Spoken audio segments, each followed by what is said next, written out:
Nadagdagan naman ng panibagong iisipin ng Sacramento Kings matapos masuspende ng NBA si Dennis Schroeder ng 3 laro na walang bayad matapos ng insidente sa hallway kontra Lakers. Ang ibang detalye alamin sa pag-abante ni Deron Williams. Sinuspindi ng NBA ng 3 laro na walang bayad ang guard ng Sacramento Kings na si Dennis Schroeder kaugnay ng isang insidente matapos ang laban kontra Los Angeles Lakers.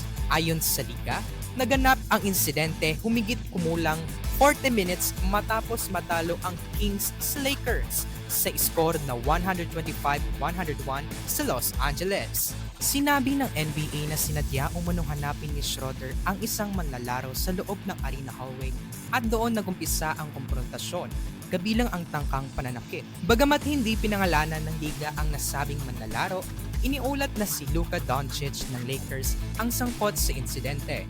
Nauna nang nagkaroon ng mainitang palitan sina Schroeder at Doncic habang isinasagawa ang laro. Magsisimulang ipatupad ang suspensyon ngayong linggo sa pagtanggap ng Sacramento sa Houston Rockets.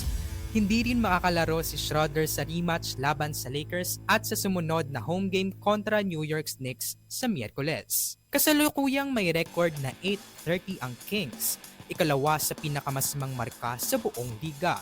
Sa season na ito, nag-average si Schroeder ng 13.0 points, 5.7 assists at 3.3 rebounds sa 31 laro, kabilang ang 12 starts. Sa naturang laban kontra Lakers, nagtala siya ng 11 points at 7 assists sa loob ng 19 minutes, habang umiskor naman si Doncic ng 34 points sa 33 minutes na aksyon.